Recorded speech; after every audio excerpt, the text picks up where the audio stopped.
Pembayung Al-Quran, Datuk Dr. Haji Zahasan Muhammad. Assalamualaikum warahmatullahi wabarakatuh. Alhamdulillah wassalatu wassalamu ala Rasulillah. Innal hamdalillah nahmaduhu wa nasta'inuhu wa nastahdihi wa nastaghfiruh wa natubu ilaihi wa natawakkalu alaihi wa na'udzu billahi min syururi anfusina wa sayyiati a'malina. May yahdihillahu fala mudilla lahu wa may yudlil fala hadiya lahu. Allahumma salli wa sallim wa barik ala Muhammad wa ala ali Muhammad kama sallaita wa sallamta wa barakta ala Ibrahim wa ala ali Ibrahim fil alamin innaka Hamidum Majid. Amma ba'd. Muslim-muslimat yang dimuliakan Allah sekalian, kita masih lagi membincangkan ayat yang ke-15 dari surah Luqman. Ada yang tuan memiliki tafsir Ibn Katsir, turun buka jilid yang ke-7, muka surat 276 ke atas. A'udzubillahi minasyaitanirrajim. Wa in jahadaka ala an tusyrika bi ma laysa laka bihi ilmun fala tuti'huma wa sahibhuma fid dunya ma'rufa wattabi' sabila man anaba ilay thumma ilayya marji'ukum fa unabbi'ukum bima kuntum ta'malun. Sadaqallahul azim. Dan jika kedua-duanya memaksamu untuk bersekutukan denganku sesuatu yang tidak ada pengetahuanmu tentang itu, maka janganlah kamu mengikuti kedua-duanya, dan bergaullah dengan keduanya di dunia dengan baik, dan ikutilah jalan orang yang kembali kepadaku. Kemudian hanya kepadaku lah tempat kembalimu, maka aku beritakan kepadamu apa yang telah kamu kerjakan. Setelah ayat yang lalu menekankan pentingnya kebaktian kepada ibu bapa, kemudian diuraikan satu kes yang merupakan pengecualian ketaatan terhadap perintah ibu bapa ni, sekaligus meletakkan satu foundation, satu asas, iaitu wasiat Luqman kepada anaknya tentang kewajipan meninggalkan perkara syirik dalam bentuk serta waktu di mana sekalipun. Syirik ini satu benda yang kita tidak boleh kompromi padanya. Jadi ayat ni menyatakan juga keduanya, apalagi kalau salah seorang daripadanya, lebih-lebih lagi kalau orang lain bersungguh-sungguh maksamu untuk bersekutukan Allah dengan sesuatu yang tidak ada pengetahuanmu tentang perkara itu. Dan jika keduanya kalau kedua-duanya tidak boleh ditaati, apatah lagi kalau seorang, apatah lagi kalau orang yang tidak berkaitan dengan kamu menyuruh kamu untuk melakukan buatan haram iaitu syirik, maka mimbabi aula lah kamu tidak boleh mentaatinya. Begitu maksud Allah SWT.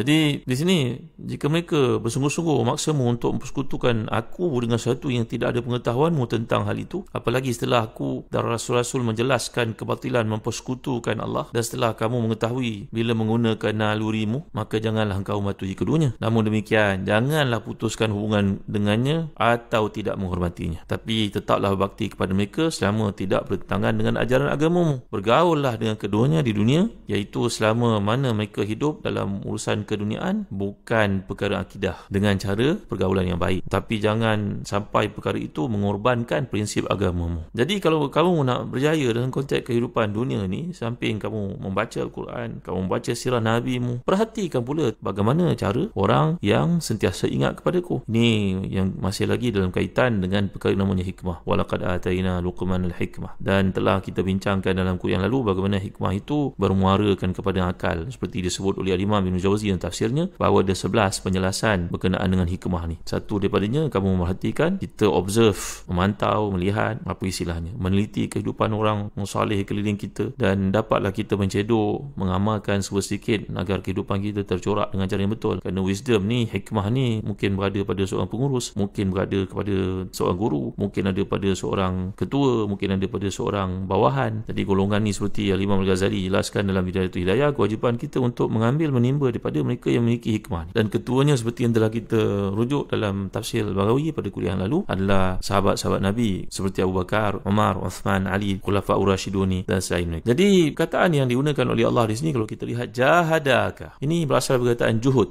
Juhudun ni kita belajar jihad, mujahadah pada hujung surah Al-Ankabut yang lalu. Ini juhudun ni berarti kemampuan. Jadi ini bagi menggambarkan satu upaya yang bersungguh-sungguh. Wa in jahadaka ala an tusyrika bima laysa laka bihi ilm fala tuti'huma. Kalau usaha yang bersungguh-sungguh pun dilarangnya, Allah melarang kita daripada mentaati mereka, yang dalam hal ini mungkin berkaitan dengan ancaman, mungkin berkaitan dengan peringatan, mungkin berkaitan dengan satu bentuk pendekatan yang dipanggil sebagai ada unsur ketegasan padanya, maka tentulah lebih-lebih lagi bila ia sekadar satu peringatan ataupun sekadar satu ajakan. Kalau perkara yang bersungguh-sungguh mereka ajak kita terhadap kemusyrikan ini, perkara-perkara kemaksiatan ini yang mungkin terancam nyawa seseorang itu pun tidak dibenarkan. Maka kalau ajak-ajak ayam saja melakukan perkara syirik, lagilah kita tak boleh patuh. Begitu maksudnya. Jadi ma laisa laka bihi ilmun ni pula yang kamu tidak ada pengetahuan tentangnya. Tidak ada pengetahuan tentang kemungkinan terjadinya. Tiadanya pengetahuan berarti tidak ada objek yang diketahui. Ini berarti tidak wujudnya sesuatu yang dapat dipersekutukan dengan Allah SWT. Dari sudut yang lain, kalau sesuatu yang tidak diketahui duduk soalnya boleh atau tidak, telah dilarang. Tentu lebih terlarang apabila telah terbukti larangan ke atasnya. Jadi perkara yang kamu tidak tahu melarang, perkara yang jelas larangannya lagi kamu tidak boleh melakukannya. Jadi bukti-bukti tentang keesaan Allah dan tiada sekutu baginya terlalu banyak, hingga penggal ayat ini merupakan satu penegasan tentang larangan mengikut sesiapa pun, walaupun kedua ibu bapamu, walaupun dengan memaksa mereka mempersekutukan Allah, kamu tidak boleh mengikuti. Walaupun ada ancaman, walaupun ada ketakutan yang timbul di situ, kamu kena mempertegaskan, memperkukuhkan, pertahankan akidah kamu dan merupakan prinsip yang tidak boleh dikompromi dalam hal itu. Kemudian Allah menyebutkan ma'rufah. Ma'rufah ni mencakupi segala yang dinilai oleh masyarakat bahawa ia tidak bertentangan dengan akidah Islam kita. Maka dalam konteks ini diriwayatkan bahawa Asma ni puteri kepada Abu Bakar Siddiq radhiyallahu an, pernah didatangi oleh ibunya. Abu Bakar pernah berkahwin beberapa kali. Antara isinya seorang bernama Qutailah. Qutailah ni tidak masuk Islam pada waktu itu, maka dia nak menjalin silaturahim dengan Asma. Asma ni kakak kepada Aisyah radhiyallahu anhumah. Ni adalah adik-beradik sebapa, ibu mereka berbeza. Ibu kepada Asma bukan ibu kepada Aisyah radhiyallahu anhumah. Kita tahu bahawa ibu kepada Aisyah ni nama Ruman. Jadi dalam konteks ini, iaitu ibu kepada Asma datang untuk mengunjunginya. Asma bertanya kepada Rasulullah SAW bagaimana dia patut menerima atau tidak. Maka Nabi SAW telah pun menyatakan kekallah melakukan hubungan yang baik. Ia merupakan silaturahim, menerima dan memberinya hadiah, mengunjungi, menyambut kedatangannya. Ini masih lagi dituntut walaupun berbeza akidah. Jadi kewajipan menghormati dan juga menjalin hubungan yang baik dengan ibu bapa ni menjadikan sebahagian daripada para ulama berpendapat bahawa anak boleh memberikan kepada ibu ayah yang kafir ini minuman keras kalau dalam agama mereka ia bukanlah perkara yang larang. Ini menurut pandangan sebahagian daripada para ulama seperti dalam Tahrir Tanwir, tapi saya telah jelas dalam kuliah yang lalu. Wallahu a'lam, pendapat yang paling utama dalam mazhab dalam isu berkaitan perkara ini, wa ta'awanu 'alal birri wat taqwa wa la ta'awanu 'alal itsmi wal 'udwan. Maka haram si anak meraihkan permintaan ibu ayah dalam perkara-perkara mungkar. Walaupun dalam kehidupan mereka minum minuman keras ni adalah perkara kebiasaan, tapi kita sebagai orang Islam tidak boleh pula menggalakkan atau membiarkan perkara itu berluasa, dan bahkan kita pun tidak boleh turut serta dalam program-program keramaian, kerakyaan, perayaan yang melibatkan minuman keras ini, kerana ada hadis yang terang menunjukkan larangan perkara itu dilakukan. Jadi pendapat yang muktamad wallahu alam adalah diharamkan kepada si anak ni untuk menghiburkan, untuk menjalin hubungan dengan ibu ayah dalam keadaan melakukan perkara-perkara yang tegah oleh Islam. Saya dah bawakan kepada tuan-tuan dalam kuliah lalu bagaimana pula apabila si ayah ni ataupun si ibu menyuruh anak untuk menceraikan isterinya, bahawa mereka ni berpegang pada kisah yang berlaku pada Umar Khattab radhiyallahu anhu dalam hadis yang sahih. Ada dalam riwayat Ahmad, riwayat Tirmizi, dalam Ashabus Sunan, bahawa Sayyidina Umar Khattab radhiyallahu anhu ni menceritakan tentang perihal Sayyidina Umar yang banyak kali kita bercerita tentang beliau. Kalau tuan-tuan nak baca antara kisah menarik tentang Sayyidina Umar ni, Abu Bakar, saya galakkan tuan untuk baca daripada buku yang tulis oleh Al-Mu'arrikh, sejarawan dari seberang, namanya Ustaz Farid Qasim Anus. Telah terbit, alhamdulillah. Tuan-tuan yang dapatkan di iKim Shop ini pun ada jual. Antara kisah yang menarik dan dibuktikan daripada sanad-sanad yang sahih tentang kisah beliau, bukan merupakan hearsay dengar sana kutip ambil sini letak tanpa ada rasa kebertanggungjawaban. Tapi Mu'arrikh Syekh Farid Qasim Anus ni telah membawakan kisah bagaimana yang berlaku pada zaman Umar Khattab, bahawa anaknya Abdullah bin Umar ni berkata, kana tahti imra'ah wa kuntu uhibbuha wa kana Umar yakrahuha faqali taliqha fa abaitu fa ata Umar Nabi SAW fa zakara zalika lahu fa qala Nabi SAW taliqha. Ni satu peristiwa berlaku pada zaman Nabi SAW. Sayyidina Umar ni tak begitu berkenan dengan menantunya. Wallahu alam, penjelasan pada perkara ni mungkin berkaitan dengan agamanya ataupun kelalaian yang berlaku pada pihak anak lakinya sampai mengabaikan perkara tertentu. Lalu Sayyidina Umar berkata kepada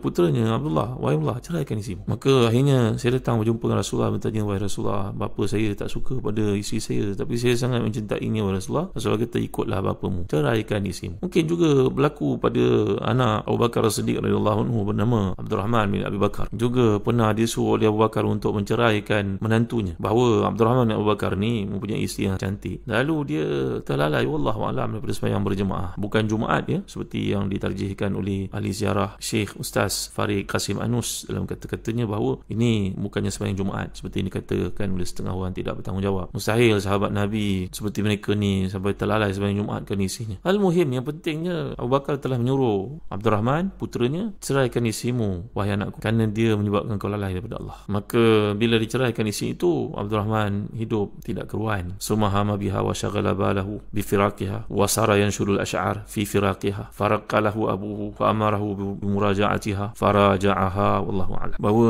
Abdurrahman ini kerana kelalaiannya daripada beberapa perkara, maka si ayah seorang lelaki yang saleh yang kita sebut dalam tafsir Al-Baghawi bahawa antara yang Allah nyatakan tabi' sabila man anaba ilai, dan ikutlah jalan orang yang kembali kepadaku, ketua orang yang kembali kepada Allah ni adalah Abu Bakar. Maka Abu Bakar telah menyuruh puteranya Abdurrahman untuk menceraikan isinya itu. Akhirnya puteranya itu hidup tidak keruan. Dia melihat perkara itu pada puteranya, lalu mengatakan kepadanya, kalau begitu hidup wahai anakku, rujuklah kembali dia. Dan perempuan ini pun, bekas menantunya ini pun merupakan seorang penyair yang hebat, dan syair-syair ini sangat indah. Allahu Akbar. Nanti ada peluang kita lihatlah tuan-tuan, untuk kita fahami perkara semikian. Kenapa menarik kita lihat tafsir Quran ini, dia sangat berkaitan dengan syair-syair. Saya pernah cerita kepada tuan-tuan bagaimana Nafi' bin Al-Azraq daripada kabilah Khawarij Azariqah ni yang telah pun mencabar Ibnu Abbas radhiyallahu anhu tentang kebenaran istilah-istilah yang dibawa dalam Quran oleh Allah SWT itu, apakah ia perkataan Arab yang asli ataupun perkataan dakhil, perkataan yang diambil daripada mana-mana bahasa. Maka pembuktiannya datang daripada syair-syair jahili yang dibacakan oleh Abdullah bin Abbas radhiyallahu anhu. Jadi menarik syair yang dikemukakan itu. Saya tidak ada peluang untuk baca kepada tuan-tuan pada kali ini, tapi memadailah untuk kita tahu akhirnya wanita itu telah dirujuk kembali oleh Abdurrahman bin Abi Bakar. Sekarang soalan timbul, apakah dalam situasi moden zaman sekarang ni, kalaulah seseorang lelaki ataupun perempuan, seorang ibu, seorang ayah menyuruh anak lakinya untuk menceraikan isinya, apakah termaktub ataupun